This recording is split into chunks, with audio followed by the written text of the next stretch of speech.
Thanos' civil factory was a clamor of human and machine, a cacophony at all hours. Artificers and laborers of all rank and classification crisscrossed the vast floor, pushing carts and leading older civils laden with freshly machined bearings, bolts, modular plating, canvas sheathing, and racks of new weapons. The suspended forms of new civils being retooled for war hung from clattering conveyor belts and slowly moving racks. The regimented production environment Thanos had created, with its poured stone floor and painted lines intended to guide people and machines along the safest and most efficient paths, had never seen such frantic, barely ordered commotion. He stood above it all, watching from his office cupola behind glass as his dream of a mechanized beast lifted its veil, revealing its bloody truth. Ursa and Mishra never designed anything but machines meant to kill. Thanos could not speak for Mishra's tutelage, but Ursa had been a teacher by example. Thanos had been clever in his youth, a toy maker of exceptional skill and a wonderkind engineer, but he was only a candle next to Ursa's solar brilliance. All Thanos knew he owed to Ursa's instruction, from clever toy maker to master artificer. Ursa's steady hand had molded Thanos as skillfully and distantly as Ursa had shaped the face of the world. Thanos squeezed his knuckle white as if trying to wring the water from the metal railing of his office's observation deck. His civils, how could he have lied to himself that those machines could be bent to any purpose other than war? Thanos had sketched original plans for Pendragon civils, but the very theory of their design was based off machines Ursa had devised. Machines meant only to burn, wreck and ruin.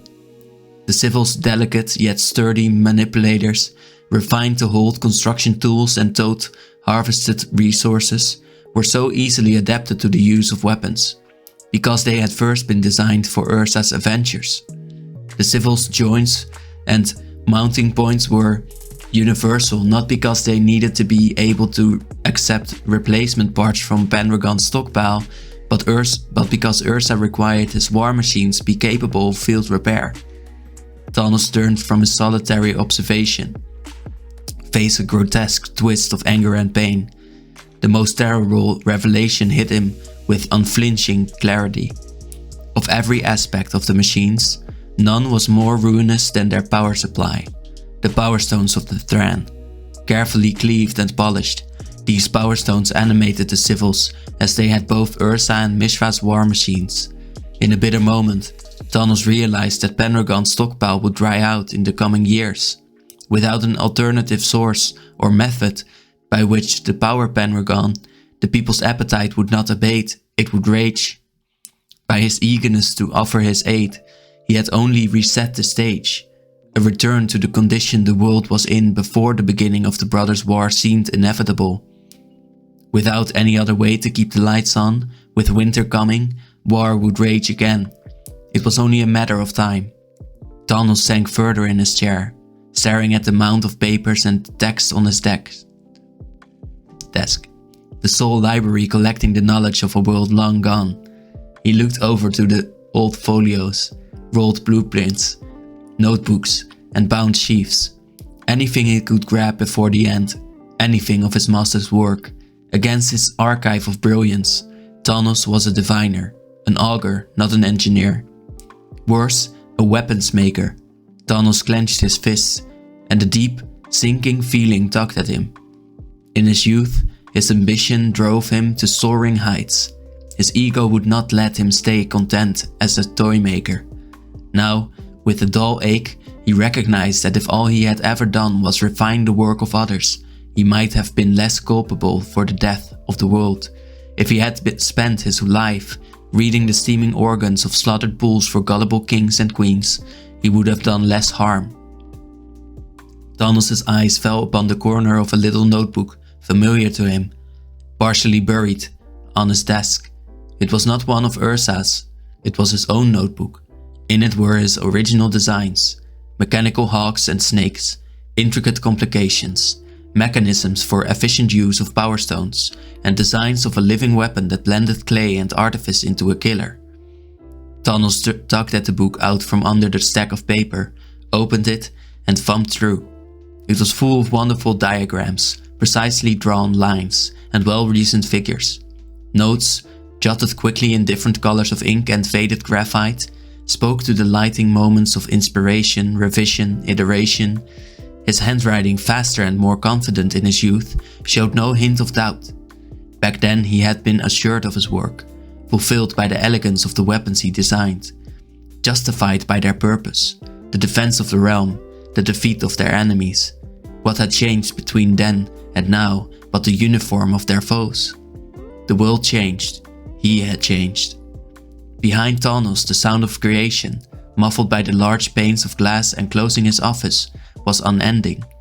Workers strapped thick, weather-treated canvas sheaths over the civil's vulnerable joints and welded on heavy armor plates over critical components. Brilliant young artificers compiled and reviewed the orders and commands soldiers in the field would use to direct the civils in warfare. Officers of the Scouts and City Guard walked in small groups, learning from engineers the limitations and operational abilities of these adapted war machines. Across the city, Power Stone lit streetlights and municipal heaters went dark as technicians pried even these small chips from their mountings so that they could be installed to the civils' chests, in the pommels of their power chain swords, the cores of incandescent lances, making peace into war once more, all on Thanos' orders. He closed his notebook and set it atop a pile of Ursa's designs. "Send them all into the sea," Thanos whispered. He thought of Kyla, and hoped she would stay true to her promise. He thought of another woman, Ashnod, and wondered if now, after the end of the world, there was still time. First, however, he would take his first brave action in many years, his first original idea. Thanos would lead, finally. He would change the world for the better. He looked down at the few pages he had torn from his book, a mechanical snake, a bird, a mouse, his toys. A different method. He tucked them into his pocket. In the dark, Thanos smiled. No one on the factory floor saw the fire until it was too late. It consumed Thanos' office. Flames licked the glass, drowning everything inside in a stinking, roiling conflagration of burning paper and ink. The siege of Pendragon lasted a single day, and by nightfall had devolved into two smaller fights.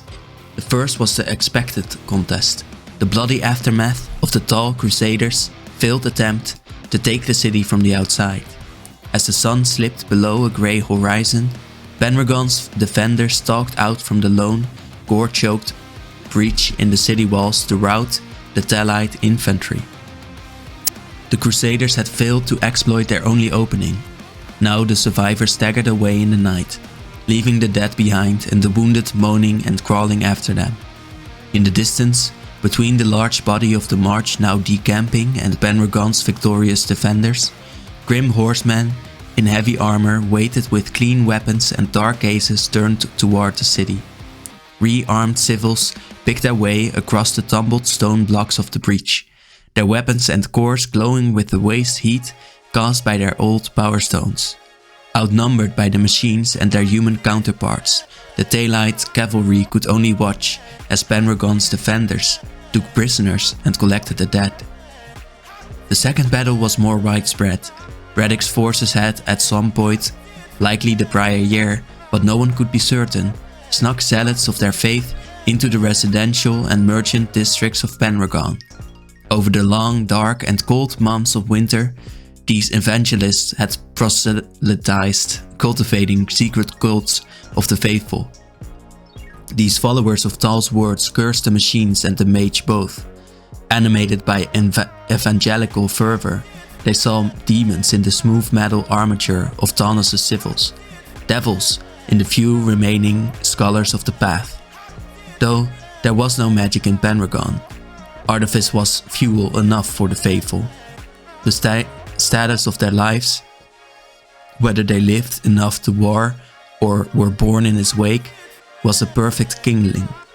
The conflagration sparked with the arrival of the main body of the Tellite Crusaders, with Radix's declaration refused and the city gates closed, the Tellites in the city surged to action.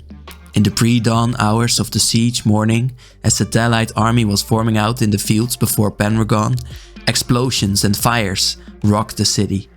Taunus' factory, many of the residential districts, and several merchant ships in the harbor burned. Black-clad zealots ran into the crowds, attacking the city guard and old civils who came to put out the fire. The city's defenders were slow to respond, but mobilized en masse. Bolstered by reinforcements from the wall, the Tellites were driven by fervor, but Penregon's people fought for their homes. Alley by alley, street by street, Penregon's civils and militia drove the Tellites back to their safe houses. By midday, hundreds were dead, and fires raged throughout the city, battled by brigades of volunteer firefighters. By evening, the worst of the fighting was done, and only a handful of the most die-hard cultists remained in the city, barricaded and surrounded. Kyla had spent the brutal day in a well-defended post with the commanders of the city guard and militia. Jarsil was with her. To leave her grandson anywhere other than at her side in such a danger was unthinkable. She had lost one son to war and would be damned to risk another of her blood to the blades, even if it meant Jarsil seeing her not as his grandmother, but as his queen. As leader of the city, Kyla was not just a witness to the military's cold calculus. When her commanders hemmed over pulling rearmed civils from the wall to fight the cultists inside, they turned to Kyla to break their deadlock. When the scouts begged for reinforcements, they turned to Kyla to order Penregon's militia levies to the breach. When dawn broke and saw the walls successfully defended, her staff needed to know: do they execute the captured Tellites, jail them, or exile them? The precise tactics of the day fell to her commanders. Kyla was there to be the city's conscience, the speaker for Penregon, the one who determined who lived and who died. The following morning, Kyla stood with a cloth tied around her mouth and nose, surveying the fire-blackened ruins of Taunus' factory. The charred skeleton of the large building jutted up into the grey sky, damp and smoking, stinking of oil and the foul chemicals that fed and were consumed by the blaze. Slag piles and amber marbled lumps of partially melted civils backed the building's footprint. The fire broke out during the late shift, Myrrell said, their voice muffled through their own cloth mask. The supervisor I spoke with said it started in Taunus' office. Myrrell pointed toward an otherwise unidentifiable tangle of metal and slag. I'm sorry, ma'am, but we haven't found him here at his quarters or among the dead. Kyla nodded. Taunus was gone. And the workers? Everyone else was able to escape, Myrrell said. Some who tried to extinguish the fire suffered from inhaling the smoke, but they will be fine with the rest and good air. We lost the civils on the floor, however, at least a dozen. This was not an attack, Kyla said. The blaze was sudden, said Myrrell, frowning, and all of Ursa's old plans, Taunus' work from the war. Look around, Myrrell, Kyla interrupted her captain. Nothing else burned, no one else died. The workers said the fire began in Taunus' office while he was there.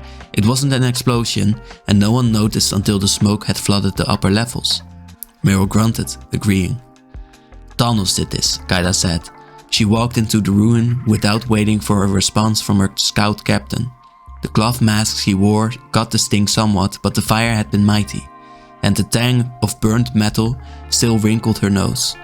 The few workers sifting through the damp ruins stopped their labors and leaned on their tools, watching Kyla with detached interest. Kyla stopped before the heap that had been Taunus' office, now a steaming lump of matted ash and metal where it collapsed after burning through the night. No papers or books remained, nothing but some dirty, faintly glowing chips of power stones he must have kept on his desk. You selfish old man, Kyla whispered to the ashes. The tickling and cooling of burnt metal, the hiss of dripping water, plunking into still hot piles of ash, the scrape of shovels on stone as laborers returned to work. These were the only responses. No bright laughter or solemn murmurs, no polite cough or strong, steady voice. Another connection to her old life severed. You left me nothing, Kyla said. No half-burned journal or wondrously preserved folio of plans remained from which they could recreate his civils or devise new automatons to help Penregon face the coming winter. A season's worth of good weather and harvest stretched before her, and for the spare dozens of civils that remained, the city would be forced once more to return to human labor. Kyla knew from haunting Tanos' office during the last winter that the few remaining civils had short lives ahead of them. Their power stones were old and worn, harvested from war machines that all but used them up, and then died a decade ago. She considered the stresses the previous day's combat must have put them on them, and the sour twist curdled through her. You left us nothing, Kyla said.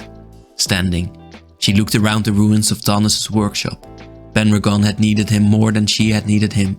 Yes, the connection he provided to her old life had been as painful as a healing burn, but familiar.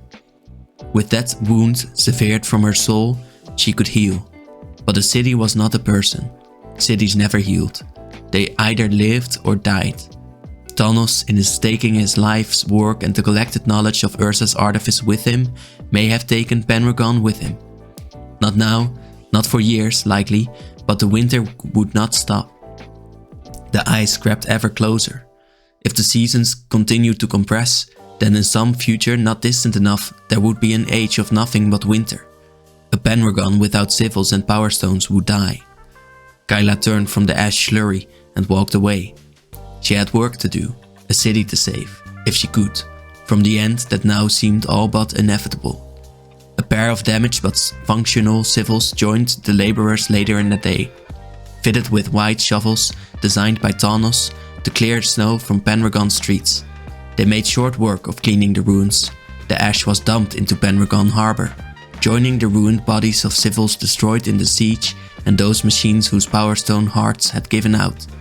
The age of artifice died in Penregon's dark bay, below gentle waves, before the winter.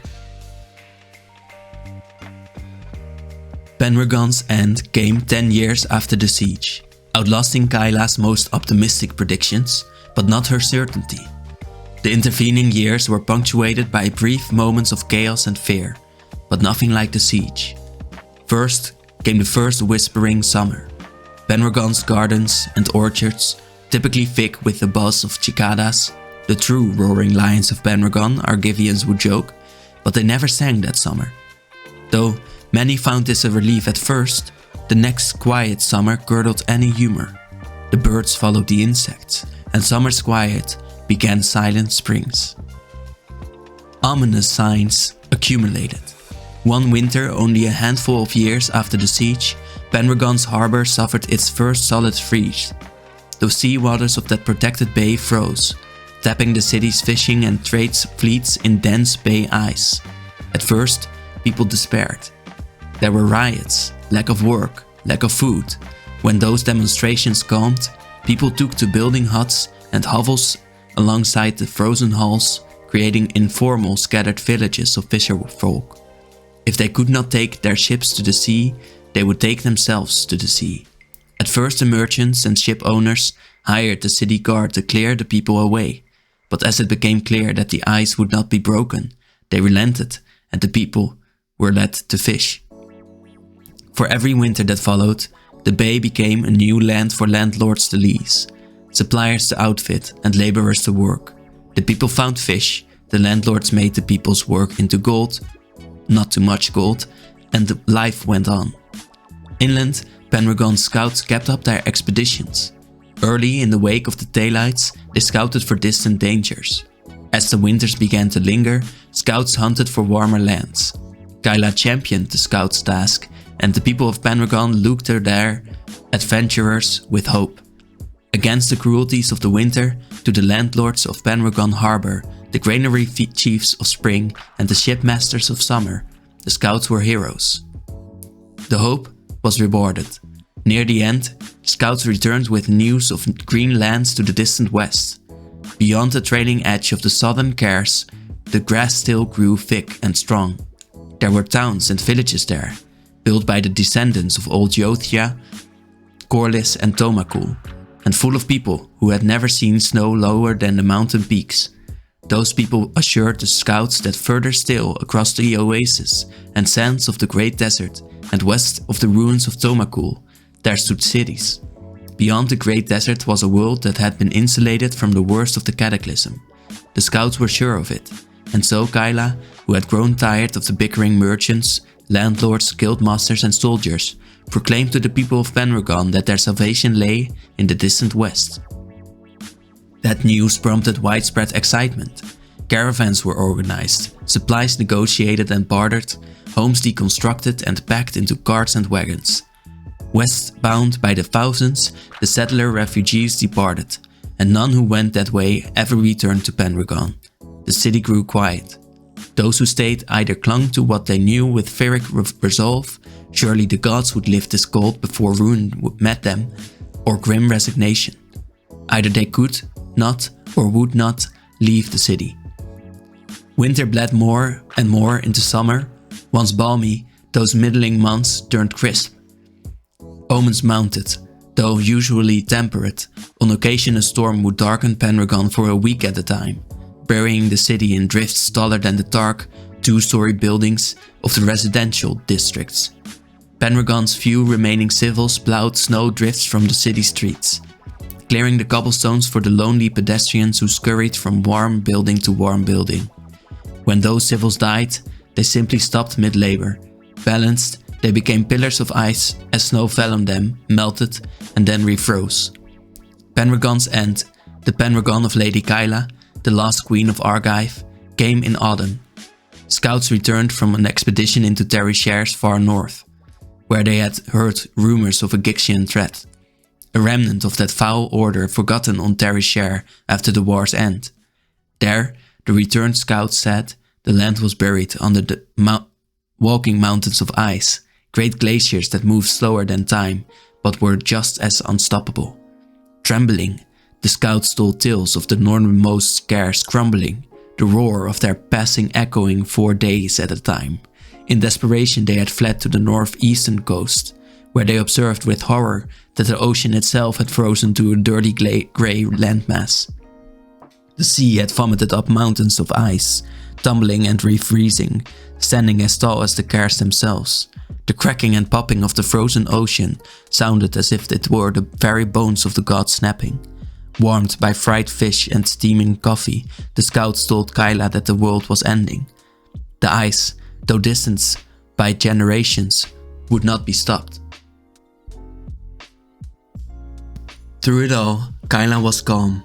Her stoic demeanor was necessary if Penregon was to remain together as those portentous, unstoppable changes to the world accumulated. Standing as a public bastion against hopeless resignation took an incredible amount of work, and there was no avenue that Kyla did not explore. She prayed to the gods of Yotia, old and new, even once reaching out to Tal.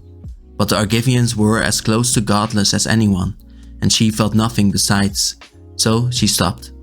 She fought to emulate her late father's martial prowess and poise, so she trained her body into a warrior's strength. But she found no peace in running, riding or swinging a sword. Away from the martial, Kyla drove into texts and scholarship, art and other disciplines. She directed the construction of a grand manor house outside of Penregon, an estate that would prove her dedication to Argive as a gift to its future rulers. An exercise, she realized upon its completion and their relocation, in denial. She quit the manor and moved back to the city after only a year. To the public and to her advisors, this all spoke to the drive and determination of Lady Kyla, the Queen of Argive, in public. She was an example to all.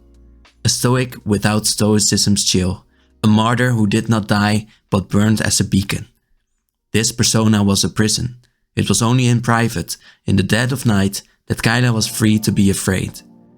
In this dark hour, Kyla let her fear out into the world. This proved to be the only outlet by which she could go on. For the early years after the siege of Penregon and Taunus's death, this fear was raw and unfocused. A cold sweat anxiety that stole her from her sleep. A white-hot rage screamed into a pillow, hoping that no one could hear. She thought she could never empty herself of the pain. the anger, the grief. Every morning she awoke with her lungs raw, jaw throbbing and head aching. It was as if she wore a crown of weighted needles, a corset of nails, and could only adjust where the points dug in. No amount of fervent prayer brought relief. No full contact sparring or alpine ranging cleared her mind. No painting, poem could capture it. No lonely wandering through the grand and hollow halls of her manor granted her reprieve. Kyla went through the day assuring others that their pain and their sadness and their fear would not pass them, that Pendragon needed them, that the world needed them. But there was no truth behind her counsel. She felt nothing, could not even muster love for her grandson, and began to think that her grief might kill her. One cold winter night, many years after the siege, it nearly did. Alone, shivering from the cold, drenched in the sweat, Kyla clutched a balled-up fist full of cloak to her face and screamed again. She did not fear being hurt. She had retreated to her manor, trudging alone through the snow to clear her mind from the small bickerings of her noble council and Pendragon's moneyed princelings. The world was ending, and still those august goons argued over leases and owed rents. Myopic dicks, greedy fools. Kyla hated them. Why did they get to live when everyone she loved had died? She missed her Yotia and her family and her future and even the damn cicadas. It was too much. Kyla, leaving only a note for Captain Mirrol so that they would not send scouts to track her down, quit the city to find the reprieve in her mothballed manor. Wrapped in an old cloak, a dusty crimson garment rescued from Crook, Kyla lay in a ball on the floor in the manor's grand entrance and screamed her throat raw. It had been a day since she left the city, and she had not made it any deeper into the manor. She summoned up every horrible feeling and could not stop calling upon the lovely ones as well. Every memory of Ursa, of Thanos, of Harbin, Jarsil, her mother and her father, of Burning Crook and Shining Crook, of Reddick and the Ice, screaming until the sound left her and she could only croak, only sob, and then she felt something snap. Heat flowed through her, fire coursed up from some deep knot in her gut, sizzled through every nerve in her body. She gasped, terrified, and managed to throw her cloak off before sparks erupted from her hands. Furnace heat flared bright in the space above her palms, popping like a firework festival, and leaving her eyes ringing, her ears, and face reddened from the heat. Magic. The ringing faded from her ears. She knew it the moment it happened. As a girl, she had heard of wonders like this. All her life she had heard whispers of some power beyond artifice. Even Ursa spoke of it, muttering curses about some esoteric power manipulated in far corners of the world. She had dismissed it, as had everyone else in the combined kingdoms. But that night all doubt quit her. Magic had cracked out into the world when Ursa killed it. At the nadir of despair, Kyla had channeled fire. Shivering and singed alone, Kyla looked at her palms. Thin smoke rose from the air above them. They blistered. The air stank. She smiled. For the first time in years, Kyla laughed. A new, private regimen replaced her nights of despair. She returned to the city, resumed her duties, and dispatched her stewards to search Pendragon's libraries for any books or scrolls on magic. To her surprise, they found many. Survivors from Teresia City, the old seat of that esoteric order, the Third Path, had settled in Pendragon, bringing with them a modest amount of their writings. Among them was a copy of a text, and an exploration of the techniques of a scholar from the College of Latnam, and one of the Third Path's leaders. Hercule, who, if war stories were to be believed, once disappeared from the first regiments of Mishra's army that attacked Teresia City. Kyla had heard of this during the war but assumed it to be fantasy. Hope spun from beleaguered survivors of that long and bloody siege. After her own channeling, however, she thought otherwise. Kyla's new nightly practice followed the precepts of Hercule's meditative techniques as laid out in the book. She read that her control of magic could be improved first through her focus. So she retrieved the stone of her beloved crook from Pendragon's archives and learned to pour everything into it, channeling this energy until the stone glowed and grew too hot to hold. Then she learned to obliterate the pain. She burned herself often as she practiced, but this did not stop her. Instead, she wrapped her hands in clean gauze and continued her practice until the channeling of this energy no longer burned her flesh or caused her pain. Then she pressed further, learning how to direct this heat, to shape it into wild flame and cold light, into repairing her own wounds. These exercises were exhausting, even as they were invigorating. Tapping into the soul, as Hercule outlined, was opening oneself to a raw font of memory and emotion. Even when the tears dried and her practice stone cooled, some hint of Kyla's despair remained. She could not burn away this final feeling. This ghost lingered with her, even as her confidence grew from a novice's faltering practice to the assurance of a master. She might only light a candle with the brush of her finger, knit together a paper cut on her finger, or heat a stone to coal hot in the palm of her hand, but it was the simple fact that this could happen, and that she could control it, that assured her of her mastery. Kyla realized this. If she could manage her wild and sudden magic, then she could bring herself back from darkness. Both demanded the same effort, and she was a diligent student. Kyla cooled as her practice stone did, night by night, session by session. Instead of raging through her grief, Kyla imbued her stone with her fire, touched it to a candle, and controlled her anger as the candle burned down. She encountered that familiar pain, mulled it over, accepted it, and then set it aside. Despair had not quit her. Instead, Kyla had heard it out, and then bade it farewell. The sun rose each morning despite the ice, and each morning people more scared and less able than she came to petition her for help, guidance, aid, and comfort. Each day, she did what she could to help them. Each day, the woman she knew as Kyla Ben Crook, not Lady Kyla, did not die. She changed, she survived. She was still afraid, but no longer without hope. She was not afraid of the night when she knew she carried an ever-burning flame inside of her. So, when the scouts returned with news of hope in the west, Kyla saw to it that any of her people who wanted to make the journey were provisioned and protected. Ordering Myrrel and the scouts to take whatever goods those pilgrims needed from the storehouses of the guildmasters and grain lords, there was little they could do to resist Lady Kyla's order. Though some tried, they discovered they were alone with their gold and mercenaries against the people, and the lords that lived relented. Most all the scouts left Pendragon as vanguards for the migration, followed by nearly half of the city's population arranged in long wagon trains. Myrrel went with them.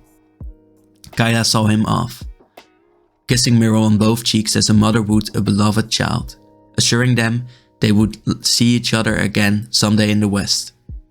Pendragon quieted after the last of the wagon trains departed, darkened as the longer winter settled in. Storms battered the city, during one especially bitter blizzard. The Thalite Crusaders returned. Kyla ordered the gates open and invited them into Pendragon's dark streets. They demanded she tell them where she hid the machines, to which she informed the Crusaders they had walked off across the ice. Kyla told them Pendragon had nothing to hide and no demons but hungry people. She offered to shelter them, and the Thalites finally entered Pendragon. Curious, she asked after Radek, who was nowhere among the ranks of hard-bitten Crusaders. Dead, their new leader said. He was a gaunt and cold man, with none of Radek's charm. Kyla had found him in the market streets, buying spirits and wines. After the Iron Tower, we marched to Mishra's Forge, he told her. The demons there were great in number and fury, but thanks be to Tal, we killed them all. Many of the faithful died, Radek among them.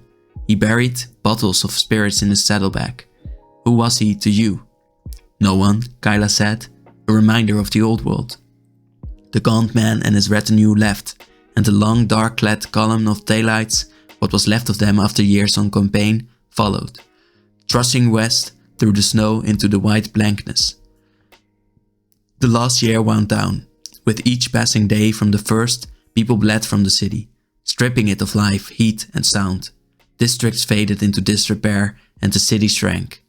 Kyla was among the last to quit Pendragon. It was her city, but she would not die in its cold, empty streets. That grief she had poured it into her crook stone. She left when she had something to leave for. Her scouts returned with dried blades of grass and pressed flowers and promised oceans of green, a living world beyond the desert, beyond the snow-capped cares and ruins of the east. There were towns and cities, her scouts assured her, and there was something else, a story, tender and cruel, of a man and a flying machine in the western sky, Harbin. Kyla had poured out all of her grief. With it fled the grief that can be tinged with hope. So, upon hearing this story, Kyla did not let her heart burst. She did not rush from Pendragon alone to cross mountains and rivers to find her son. She prepared the final caravan of her people and went west with them, leaving only the grim and bloodied landlords of Pendragon Harbor behind, who refused to move from their miserable manors, where they stayed counting their gold until the ice took them. Kyla left Pendragon and her manor behind and marched out along the now well-defined route with the rest of the exodus. Up into the howling Cares, her caravan struggled, choosing the lowest of the passes and still losing a quarter of their number to the cold, the dark and the desperate creatures there. Down from those bitter passes, they staggered, trundling by the stone-frozen bodies of hundreds who perished on this route years before. The lower elevations brought some relief as the migration finally came upon the shores of that green west.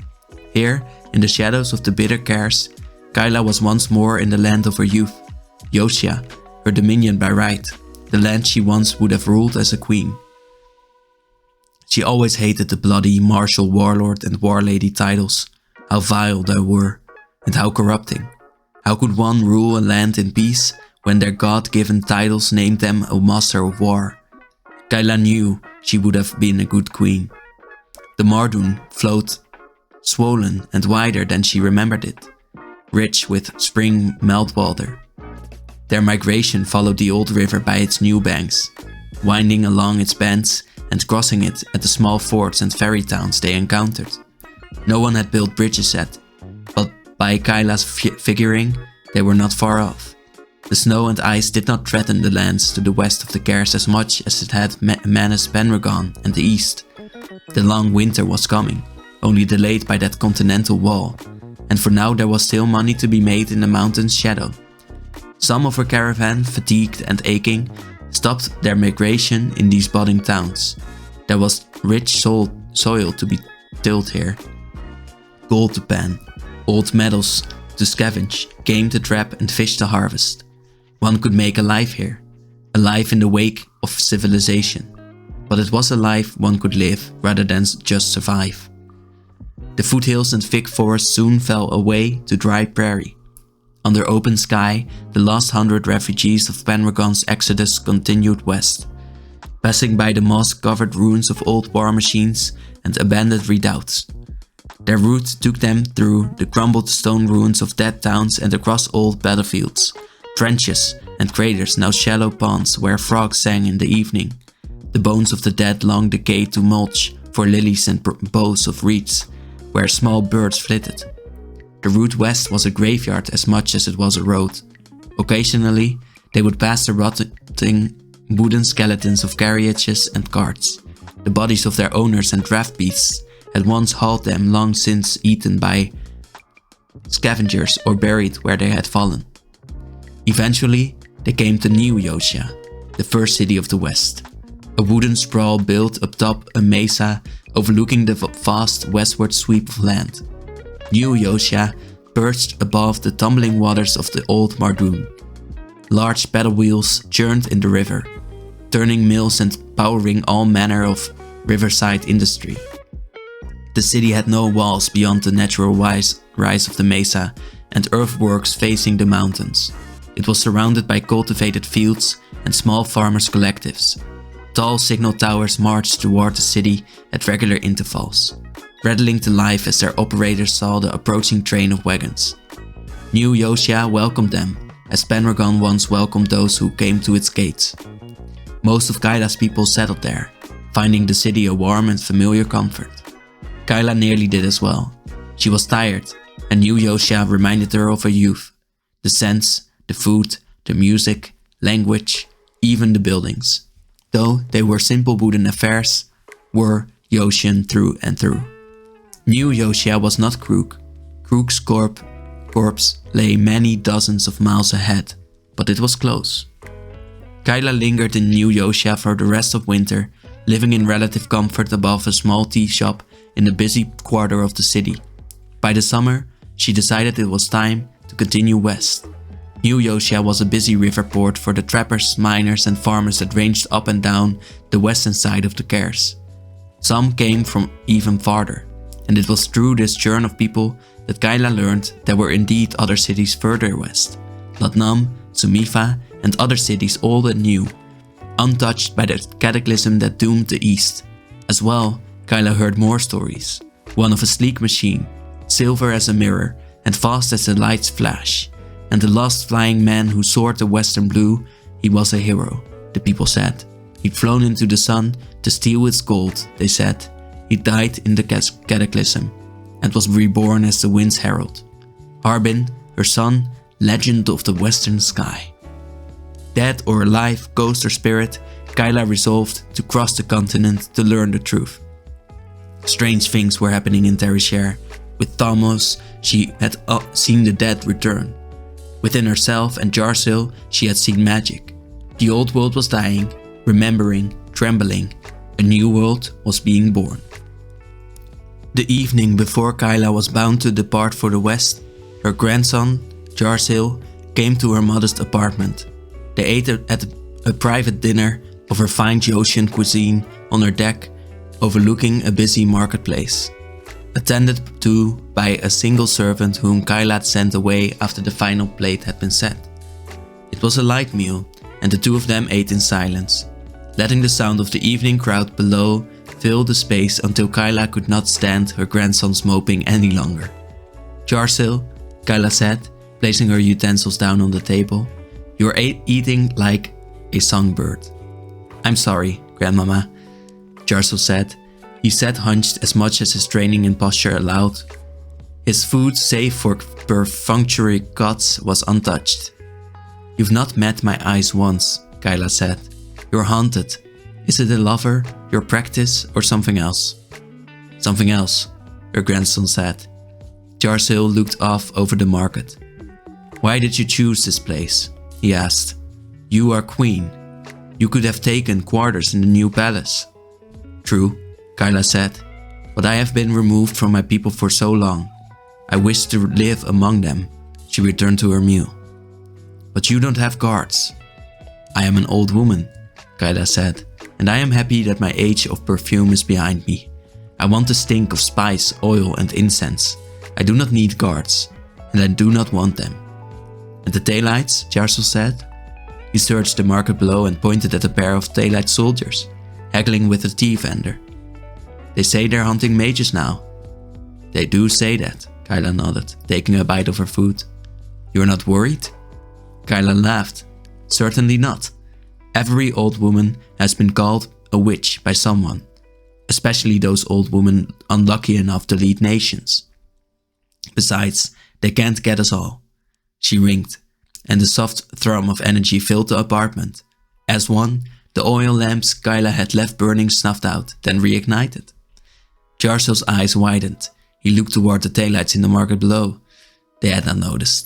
No one noticed. "The Taelites don't concern me," Kyla said, smiling. She nodded toward Jarsil's nearly full plate. "Your lack of appetite concerns me, and that and your deflection. What haunts you?" Jarsil prodded his cooling food. "Out with it," Kyla said, kind but firm. "I can't go with you." Kyla arched an eyebrow. Jarsil may have been a man, but in this moment he was as timid as a schoolboy. For a heartbeat, her blood ran cold, but she managed to compose herself before her face could break.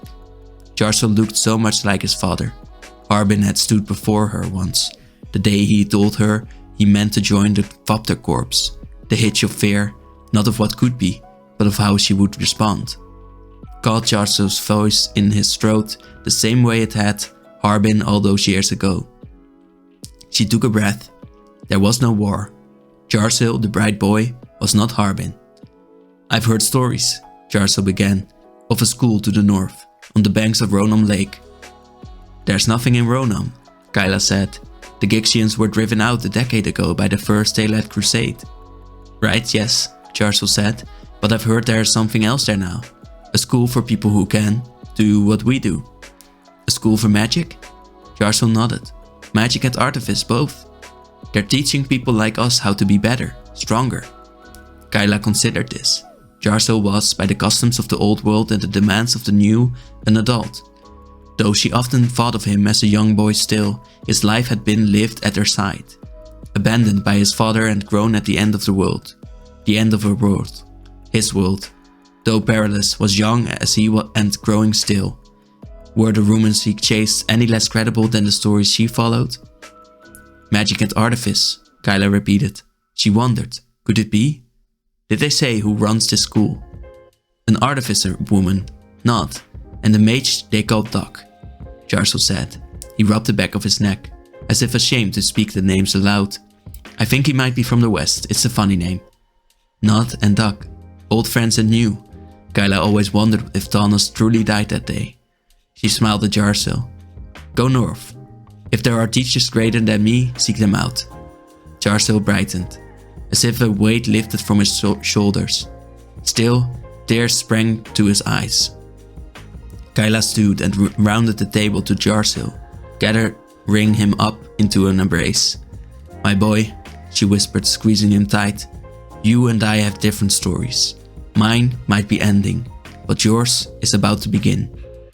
I'm afraid to go, Jarso said, his voice muffled by her embrace. Me too, Kyla said. She kissed her grandson's cheek. But I am excited as well. Let's choose to let excitement lead us, yes? Jarso nodded. He stepped back and wiped his nose dry. Will you let him tell him about me? He asked. He didn't need to say his name for Kyla to know what he meant. I will, Kyla said, if you tell Headmaster Doc about me. Now, when do you leave? There is a party departing tomorrow morning, Jarso said, curiosity over his grandmother's wish vanishing as he rattled off his plans. I'll have to hurry to the outfitters, but I have already told the Pathfinder of my interest. They're expecting me. His tears had dried, and already he began to speak around his breath. When he was excited, he positively burned with energy. Schooling, if needed, if indeed there wasn't a school of magic, would do him good, Kyla thought. You should not linger, Kyla said. She motioned for him to go. Hurry and gather your things. Let the Pathfinder know that you will certainly be joining them in the morning. It's hard to say goodbye, Grandmama, Jarso said. I don't want to. Kyla nodded.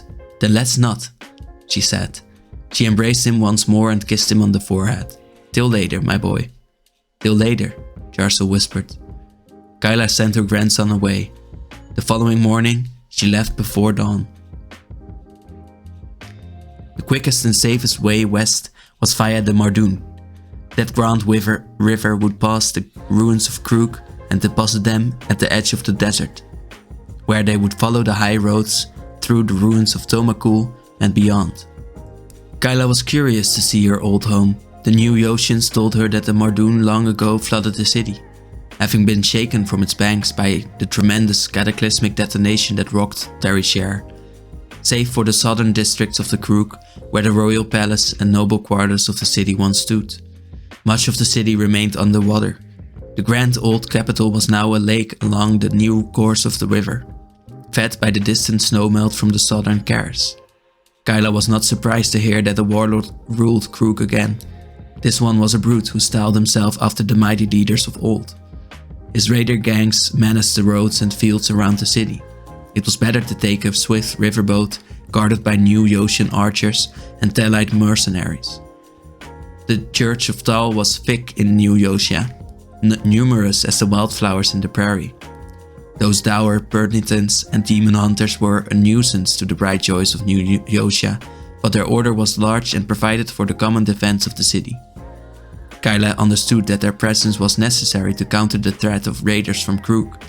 As well, she understood that alone she could not root them out and expel them from the city that could be her home, not even with her magic. So she did not protest when a detachment of dark-clad soldiers filed into her riverboat. The Daylights wore clean uniforms of a deep and inky blue, their armor black, their swords oiled and free of rust. A far cry from the desperate rabble that once assailed Pendragon. It seemed their first defeat did not deter their faith. The Tellites took the bottom deck and the hold, while the passengers and New Ocean archers took the top deck. Should fighting occur, the worst of it all would fall upon the Tellites. They did not mind this arrangement, nor did Kyla. Below her, the Tellites prayed, ate, maintained their weapons, slept and kept watch. None of them looked at her. None of them knew who she was, and none of them seemed to care. This was much to Kyla's liking as well.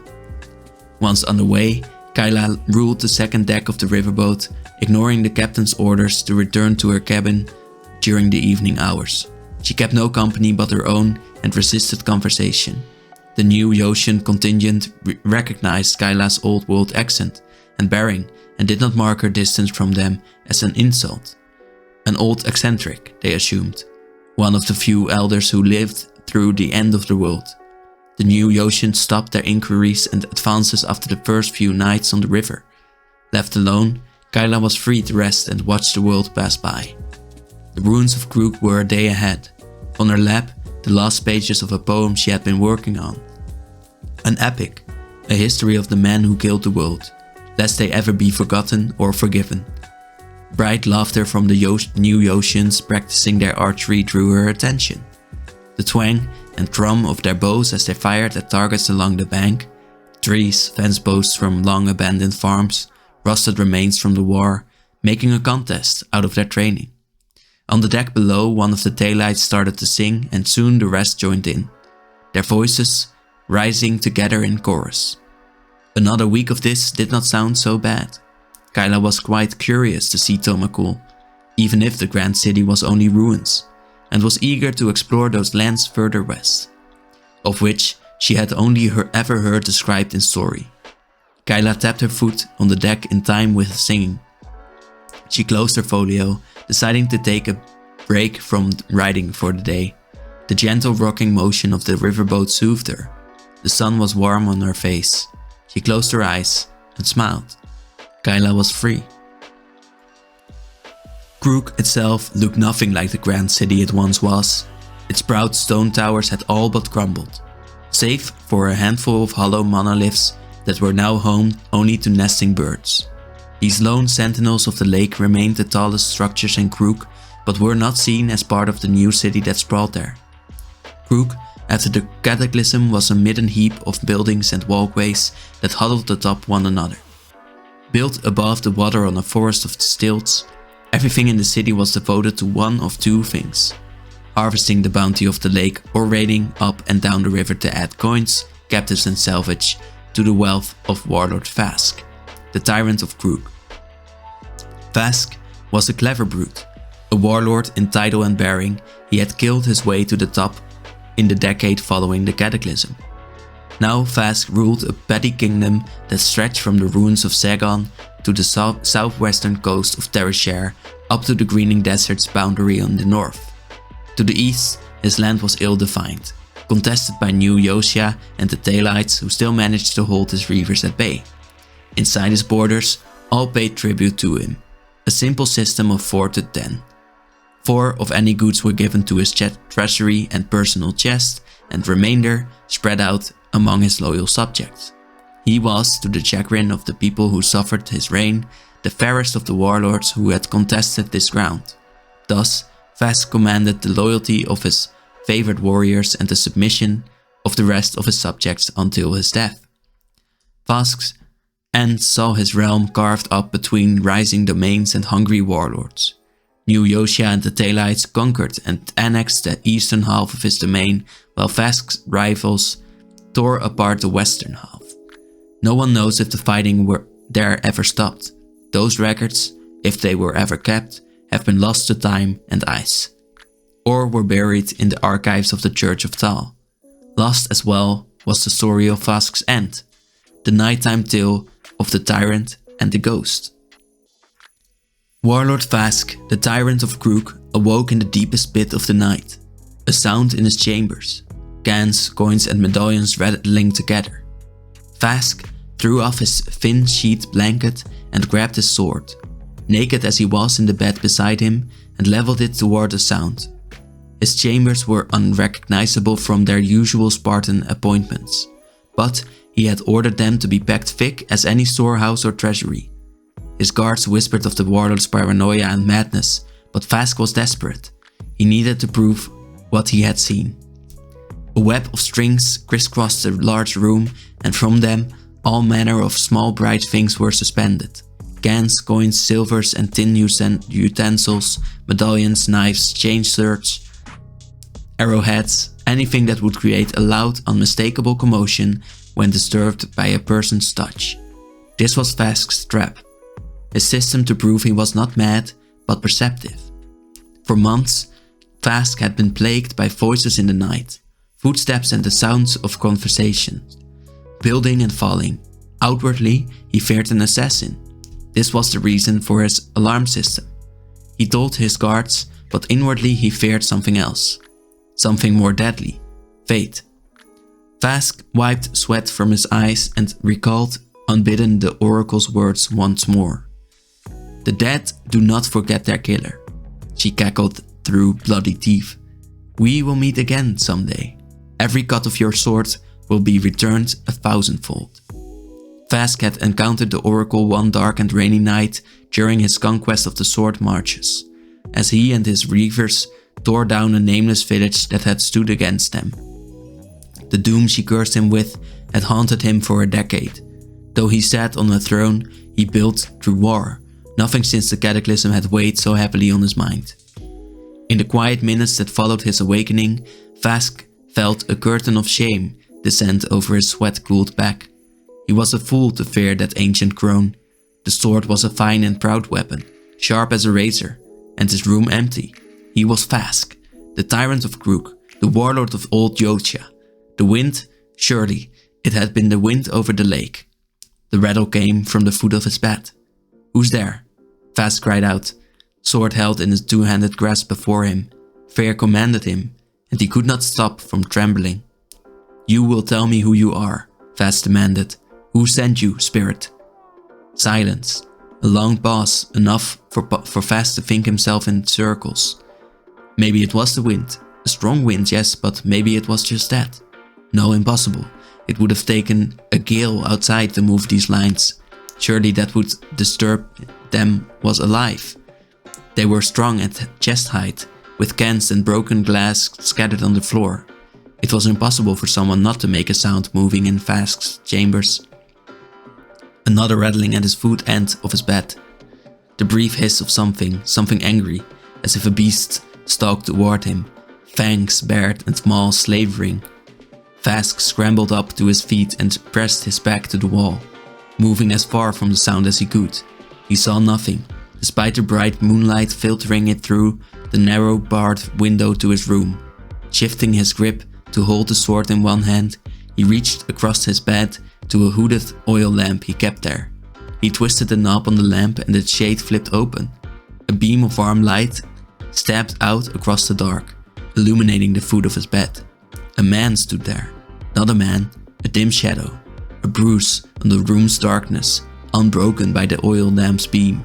It was a spirit, half realized, a mist that shifted between formless smoke and the solid figure of a man. Fask could have made out close-cropped hair on the spirit's head, the neatly trimmed beard.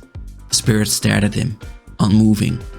Fask screamed. The tyrant of Krook dropped his sword and clapped his hands over his eyes. He fell to his knees. This was the doom he feared, the ghost of the dead, come to drag him down below the cold waters of Krook, the graveyard upon which he built his kingdom.